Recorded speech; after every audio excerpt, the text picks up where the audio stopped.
Hello बच्चों, आप कैसे हैं? आशा है आप सभी अपने घरों पे सुरक्षित होंगे। बच्चों, मेरा नाम आनंद है और आज की इस वीडियो में हम पढ़ेंगे हमारी कक्षा 6 की एनसीईआरटी पुस्तक का अध्याय 1, जिसका नाम है वह चिड़िया जो। बच्चों, यह एक कविता है जिसे कवि श्री केदारनाथ अग्रवाल जी ने लिखा है।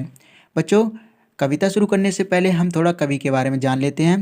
तो श्री केदारनाथ अग्रवाल जी का जन्म 1 अप्रैल 1911 को उत्तर प्रदेश के बांदा जिले में हुआ था। क्या आपको पता है कि वह हिंदी के प्रमुख कवि थे तथा उन्होंने हिंदी की कई कविताएं लिखी हैं, जिनमें से वह चिड़िया जो नामक कविता भी उनके द्वारा ही लिखी गई है।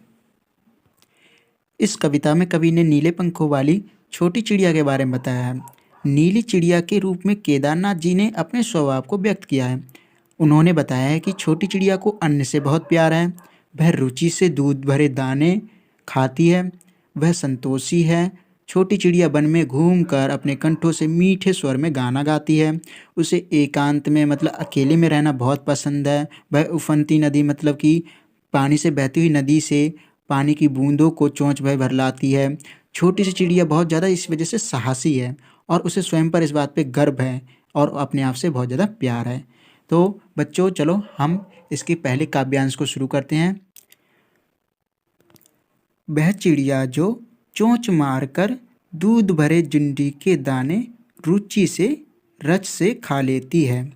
वह छोटी संतोषी चिड़िया नीले पंखों वाली मैं हूँ, मुझे अन्न से बहुत प्यार है। बच्चों देखो, यहाँ पर कुछ शब्द आए हैं और उनका मतलब भी आपको जानना जरूरी है। यहाँ पर आया हुआ है सबसे पहले वह जुंडी के दाने। तो जुंडी के दाने क्या होते हैं? एक तरह का अनाज होता है, ठीक है। तो वह चिड़िया जो चोंच मार कर मतलब चोंच से क्या करती है, जो चिड़िया होती है चुंगती है ना, मतलब दाने खाती हैं। तो बाजरे के दाने उनको बहुत ज़्यादा पसंद है, ठीक है। रुचि से रस से खाती हैं। रुचि मतलब कि बहुत ज़्यादा चाव से खाती हैं। रस से खाती हैं मतलब बहुत ही ज़्यादा मज़े ले लेके खाती हैं, ठीक है। और वह संतोषी चिड़िया है। उसको संतोषी क्यों कहा है? क्योंकि संतोष का मतलब होता है जितना उसको मिले उतने में ही वो खुश रहे, यानी उसको जितने दाने मिलते हैं खाने के लिए वो उतने में ही खुश रहती है, ठीक है। वह नीले पंखों वाली है, मतलब उसका जो कलर है पंखों का वो नीला है। और वो कहती है कि मुझे अन्न से बहुत ज़्यादा प्यार है। तो वो चिड़िया सिर्फ अन्न पे ही निर्भर है, उसी के द्वारा वो जिंदा रहती है, इसीलिए उसको अन्न से बहुत ज़्यादा प्यार है। क्यों? कि उसे वो अच्छा लगता है, उसे मीठा लगता है और उसे वो चाव से खाती है, ठीक है।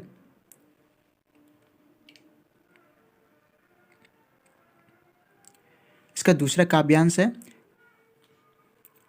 वह चिड़िया जो कंठ खोलकर बूढ़े बनवावा की खातिर रस उड़ेल कर गा लेती है। वह छोटी मुंह बोली चिड़िया नीले पंखों वाली मैं हूँ, मुझे बिजन से बहुत प्यार है। बच्चों, इसके अंदर चिड़िया कह रही है कि वह छोटी चिड़िया है, ठीक है। वो कंठ खोलकर बूढ़े बनवावा की खातिर, बूढ़े बन का मतलब हो गया बहुत पुराना जंगल, ठीक है। उसकी खातिर मतलब कि पूरे जंगल में वो क्या करती है, अकेली रहती है, ठीक है। तो वो रस उड़ेल कर गा लेती है, मतलब उसे वो जब गाती है तो पूरी खुशी से गाती है, ठीक है। मतलब जो चें चें करती है ना चिड़िया, तो अपनी सुरीली आवाज़ में इस तरह से चें चें करती है जैसे कि वो उस वन में गा रही हो, उस वन के लिए गा रही हो, उसकी खातिर गा रही हो, ठीक है। वह छोटी मुंह बोली है। मुंह बोली चिड़िया उसे कहते हैं, मतलब मुंह बोली आपने सुना होगा ना, ये मुंह बोला है बहुत ज़्यादा। तो मतलब बिना किसी संकोच के बोलना मुंह बोला कहलाता है, ठीक है। तो उसे बोलने में कोई संकोच नहीं होता, मतलब कोई भी झिझक नहीं होती है, तो वो बोलती है, इसीलिए उसको मुंह बोली कहा है, ठीक है। वह नीले पंखों वाली है और उसे विजन से बहुत प्यार है। तो वो कहते हैं विजन मतलब होता है कि जंगल, ठीक है। या फिर विजन का एक दूसरा मतलब ये होता है कि जहाँ पर कोई भी रहता ना कोई भी रहता ना हो, ठीक है। तो बच्चों, जैसे कि आपको पता है कि जब हम चिड़िया के पास जाते हैं तो भाग जाती हैं, तो उन्हें अकेला रहने से बहुत पसंद है, ठीक है। उन्हें किसी की दखलंदाजी अपने जंगल में पसंद नहीं है, तो इसलिए वो कहते हैं कि मुझे विजन से बहुत ज़्यादा प्यार है, ठीक है। तो विजन का मतलब क्या होगा? एकांत। इसका तीसरा पैराग्राफ हम देखते हैं अब। वह चिड़िया जो चोंच मारकर चढ़ी नदी का दिल टटोल कर जल का मोती ले जाती है। वह छोटी गर्भीली चिड़िया नीले पंखों वाली मैं हूँ, मुझे नदी से बहुत प्यार है। बच्चों, इस काव्यांश के अंदर देखो चिड़िया क्या कह रही है कि वह चिड़िया जो चोंच मारकर चढ़ी नदी का दिल टटोल कर। देखो, चढ़ी नदी क्या होती है? जब नदी बहुत ज़्यादा उफान पे होती है, उसमें बहुत ज़्यादा पानी भरा हुआ होता है, तो कह रहे हैं कि उस चढ़ी नदी का दिल टटोल का, दिल टटोल का मतलब उसके बीचों बीच से जल का मोती ले जाती है। तो जल का मोती क्या होता है? उसकी बूंद होती है। तो वो चिड़िया क्या करती है, जब वो दाना चुंग दिया अब उसने, अब वो पानी पिएगी ना, तो वो क्या करती है, जो नदी होती है उसमें बीचों बीच से पानी ले आती है और पीती है उसको पानी, ठीक है। वह छोटी गर्वीली चिड़िया, गर्वीली मतलब उसको खुद पे गर्व है इसलिए उसको गर्वीली कहा है। नीले पंखों वाली मैं हूँ, मुझे नदी से बहुत प्यार है। तो उसको नदी से क्यों प्यार है? क्योंकि देखो उसे नदी से भी प्यार है, उसे जुंडी के दानों से भी प्यार है। क्यों? देखो जुंडी के दाने वो खाती है, ज्वार बाजरा की तरह होते हैं, एक अन्न होता है। और नदी से भी उसको प्यार है। क्यों? खाने के बाद उसको पानी भी तो चाहिए, तो इसीलिए वो उसे नदी से प्यार है। और वो साहसी खुद को कहती है, खुद को गर्वीली कहती है, क्योंकि उसे गर्व है इस बात पे कि वो एक बहती नदी से भी पानी ले आती है, उसे डर नहीं लगता है। ठीक है, तो बच्चों ये थी हमारी कविता। तो आइए बच्चे देखते हैं इसके क्वेश्चन आंसर कैसे दिए गए हैं, हमारे जो प्रश्न उत्तर होते हैं वो कौन कौन से दिए हुए हैं। तो इसमें पहला प्रश्न पूछा गया है कि कविता पढ़कर तुम्हारे मन में चिड़िया का जो चित्र उभरता है उस चित्र को कागज़ पर बनाओ। तो बच्चों आप किसी भी तरह का आप कागज़ पर चित्र बना सकते हो। जैसे आप नीले पंखों वाली एक चिड़िया जो दाने चुंग रही है वो वाला बना सकते हो, या फिर जंगल में गाती हुई एक चिड़िया एक तरह से चेंचे करती हुई आप बना सकते हो, किसी भी तरह का जो आपको अच्छा लगता है। फिर इसके अंदर दूसरा क्वेश्चन पूछा गया है कि तुम्हें कविता का कोई और शीर्षक देना हो तो क्या शीर्षक देना चाहोगे? उपयुक्त शीर्षक चुनकर लिखो। शीर्षक मतलब होता है एक हम मतलब अभी इसका नाम क्या है?